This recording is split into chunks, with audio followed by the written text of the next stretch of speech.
नमस्कार प्यारे छात्रों, कैसे हो आप लोग। आई होप कि आप सब मस्त होंगे। सो हंसते रहे, मुस्कुराते रहे, स्वस्थ रहे और मस्त रहे।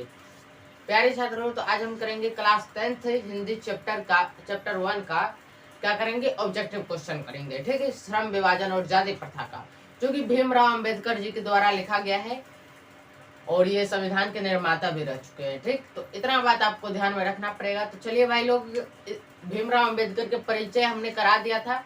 उस परिचय से भाई देखना, इतना क्वेश्चन उठेगा, उस परिचय से पूछना मत, और वही परिचय क्वेश्चन एग्जाम में भी आएगा। ठीक, तो जो परिचय हमने बताया था वो आप लोगों को ध्यान में होगा।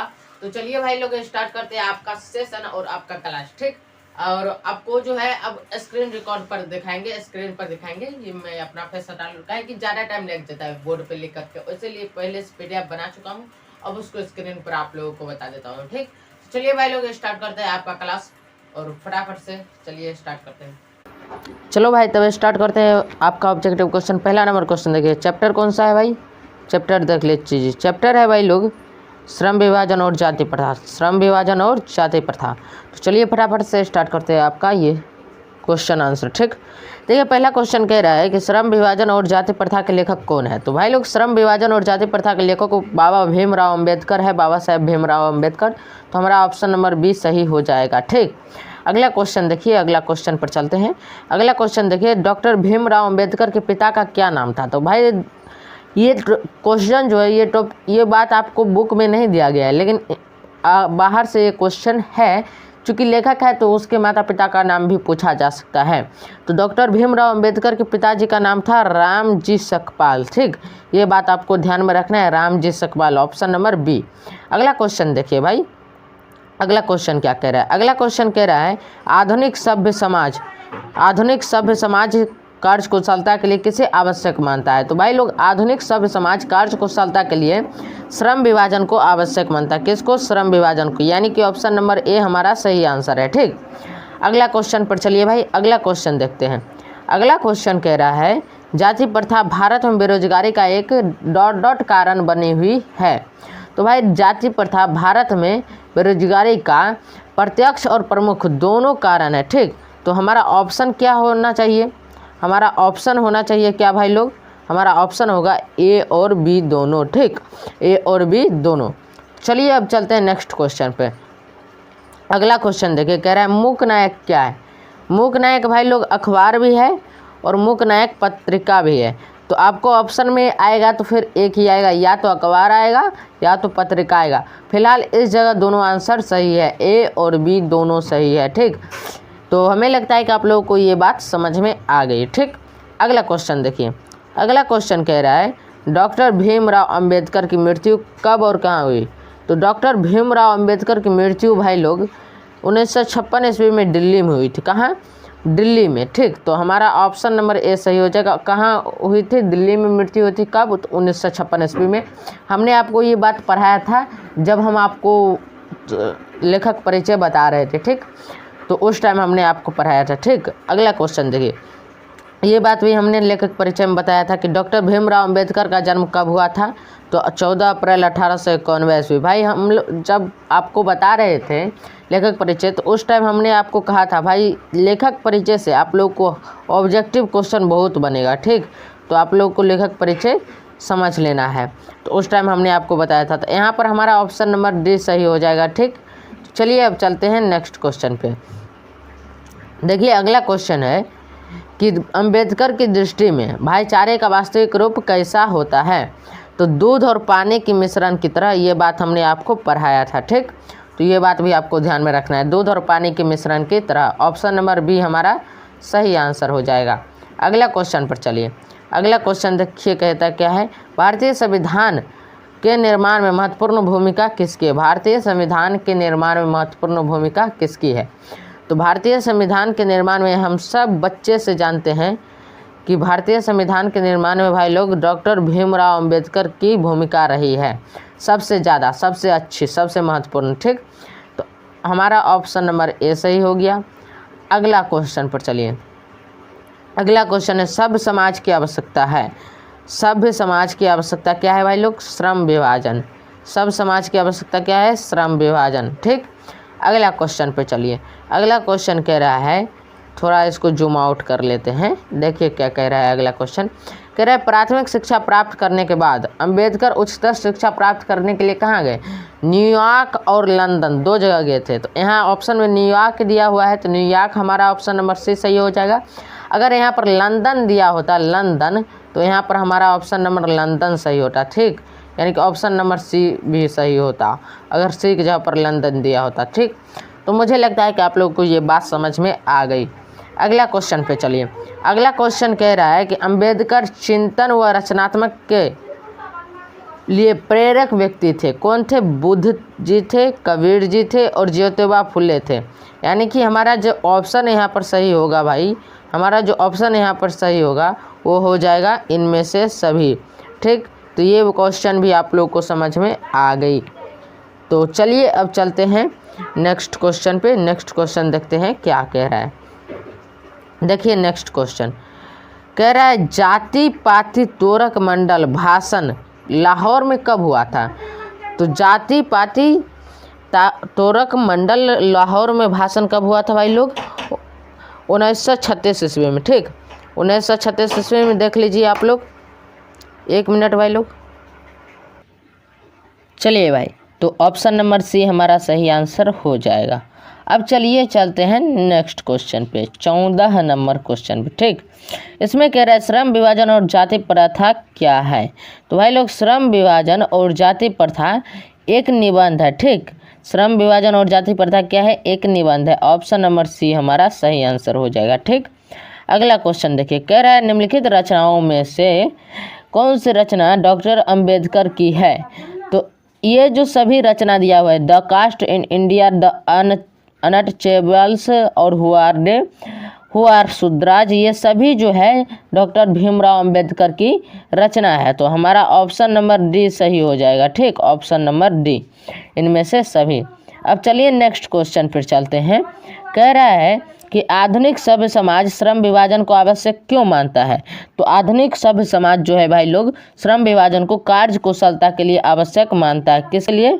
कार्य कुशलता के लिए। तो यहाँ पर ऑप्शन नंबर ए देख लीजिए क्या सही आंसर हो जाएगा, कार्य कुशलता के लिए। अगला क्वेश्चन पर चलिए भाई लोग। अगला क्वेश्चन देखते हैं 17 नंबर क्वेश्चन, ठीक। इसमें देखिए कह रहा है कि श्रम विभाजन और जाति प्रथा श्रम विभाजन और जाति प्रथा पाठ बाबा साहेब के किस भाषण पर का संपादित अंश है?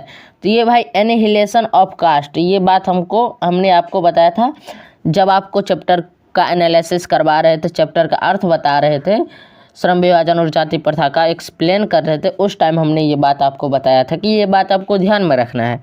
तो देखिए क्वेश्चन तो बन गया, हमने बताया था ये क्वेश्चन बन जाएगा, तो बन गया क्वेश्चन एनिहिलेशन ऑफ कास्ट। कहाँ से? यहाँ से लिया गया था श्रम विभाजन और जाति प्रथा पाठ, ठीक। अगला क्वेश्चन देखिए, अगला क्वेश्चन क्या कह रहा है। अगला क्वेश्चन पे चलते हैं भाई। अगला क्वेश्चन देख लेते हैं। 18 नंबर क्वेश्चन कह रहा है कि अंबेडकर के भाषण एनिहिलेशन ऑफ कास्ट को किसने हिंदी में रूपांतरण किया? तो ये बात भी हमने आपको बोर्ड पे कोना में लिख के बताया था, ललय सिंह यादव ने, ठीक। ललय सिंह यादव ने इसका हिंदी में रूपांतरण किया था, यानी कि ऑप्शन नंबर ए हमारा सही आंसर हो जाएगा। अगला क्वेश्चन देखिए, कह रहा है अंबेडकर का जन्म किस परिवार में हुआ था? तो अंबेडकर का जन्म भाई लोग एक दलित परिवार में हुआ था। किस परिवार में? दलित परिवार में, ठीक। तो ऑप्शन नंबर सी हमारा सही आंसर हो जाएगा। अगला क्वेश्चन देखिए, कह रहा है लेखक को इस युग में कहाँ पर विडंबना दिखाई दिया? तो जातिवाद में लेखक को विडंबना दिखाई दिया, ठीक। तो ऑप्शन नंबर ए हमारा सही आंसर हो जाएगा, ठीक। अगला क्वेश्चन देखिए। अगला क्वेश्चन कह रहा है डॉक्टर अंबेडकर के माता का नाम क्या था? तो डॉक्टर अंबेडकर के माता का नाम भाई लोग रानीबाई नहीं था, कुंतीबाई नहीं था, तो आराम से इसको कैंसिल कीजिए। शीलाबाई नहीं था, इसको भी कैंसिल कर दीजिए, ठीक। भीमाबाई, हाँ, डॉक्टर भीमराव अंबेडकर के माई का नाम यानी कि माता जी का नाम भीमाबाई था, ठीक। अब चलिए नेक्स्ट क्वेश्चन पे चलते हैं।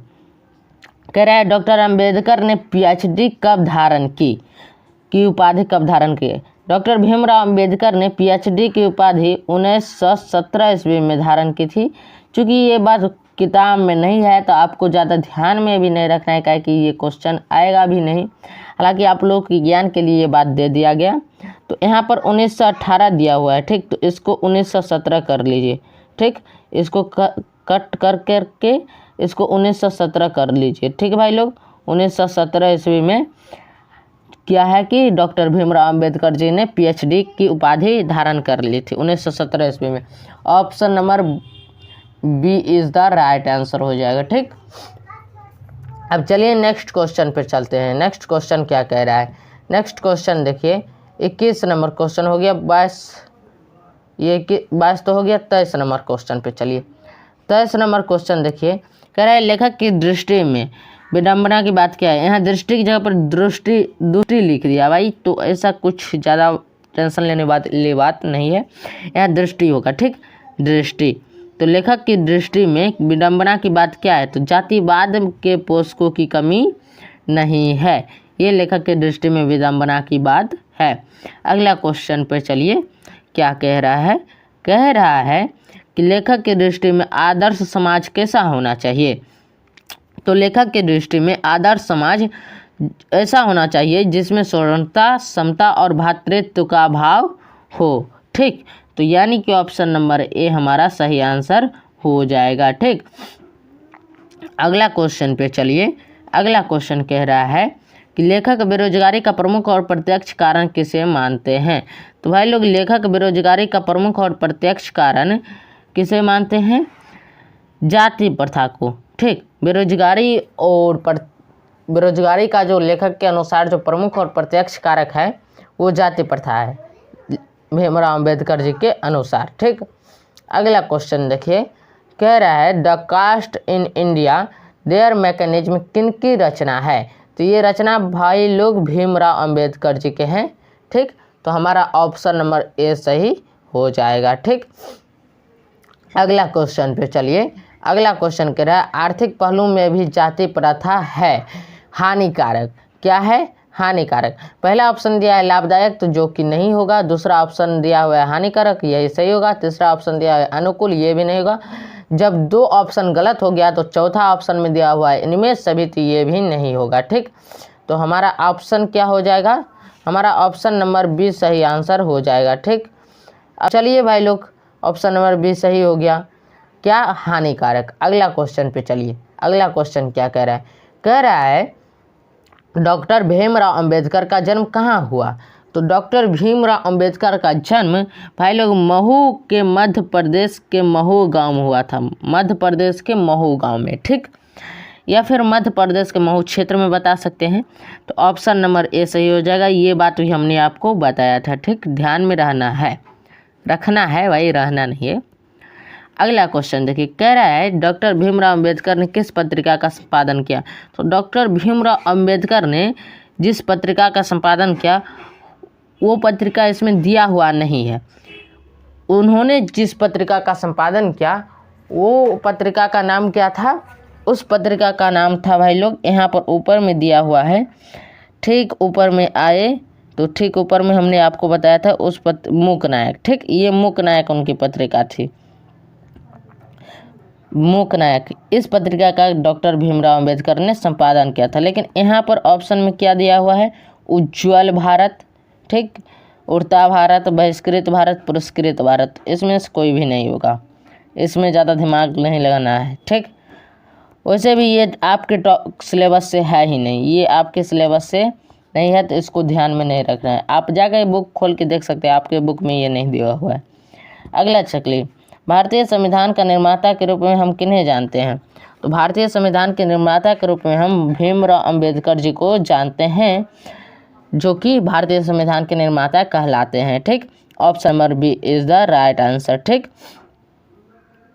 अगला क्वेश्चन पे चलिए भाई लोग। अगला क्वेश्चन देखते हैं क्या कह रहा है। चलिए भाई, आगे तो क्वेश्चन नहीं है तो फटाफट चलिए अब आपको हम बोर्ड पर कुछ बातें बताते हैं। क्या हो रहा है कि अभी रेगुलर वीडियो नहीं आ रहा है। चलिए अब हम बोर्ड पे बात बताते हैं। प्यारे छात्रों, अभी तक आपको 30 ऑब्जेक्टिव क्वेश्चन कराया गया है, तो हमें उम्मीद है कि आप लोगों को समझ में आया होगा। आप लोगों को इधर इस बीच आकर के आप लोगों को रेगुलर क्लास नहीं हो पा रहा होगा, मतलब एक दो दिन छूट जाता है, ठीक। तो प्रॉब्लम ये है कि अभी हमारा एग्जाम चल रहा है भाई लोग, बीएससी का जो है एग्जाम हमारा अभी चल रहा है, इसलिए हम आप लोगों को क्लास रेगुलर नहीं दे पा रहे हैं, और कुछ इमरजेंसी भी काम आ गया है, तो इसलिए रेगुलर नहीं हो पा रहे हैं। तो आप लोगों को जो रेगुलर क्लास होगा ना प्यारे साथियों, अब धीरे धीरे रेगुलर करते जाएंगे। एग्जाम हमारा 3-4 दिन में एग्जाम हमारा खत्म हो जाएगा बीएससी का, तो आप लोगों को एग्जाम खत्म होने के बाद रेगुलर रहेगा, ठीक। टेंशन लेने वाली कोई बात नहीं है, वही शाम 6 बजे होगा, और ये हमेशा क्लास शाम 6 बजे ही होता है, ठीक। तो रविवार को कभी कभी छूट जाए तो इसके लिए टेंशन लेने वाली बात नहीं है। पिछले दिन रविवार को हमने आप लोग को क्लास नहीं कराया, तो इसके लिए हम माफी चाहते हैं, और फिलहाल आप लोगों को क्लास कराया जा रहा है, तो आप लोग क्लास करते रहिए। तो मिलते हैं प्यारे साथियों नेक्स्ट क्लास में, नेक्स्ट सेशन के साथ। तब तक के लिए हंसते रहिए, मुस्कुराते रहिए, स्वस्थ रहिए और मस्त रहिए। और जो बच्चे सोच रहे होंगे भैया साइंस का आधा जो विद्युत का आधा बता दिया, आधा छोड़ दिए, तो उसको अब हम नेक्स्ट क्लास में करेंगे, ठीक है साथियों। चलिए मिलते हैं नेक्स्ट क्लास में, तब तक के लिए हंसते रहिए, मुस्कुराते रहिए, स्वस्थ रहिए और मस्त रहिए। जय हिंद, जय भारत।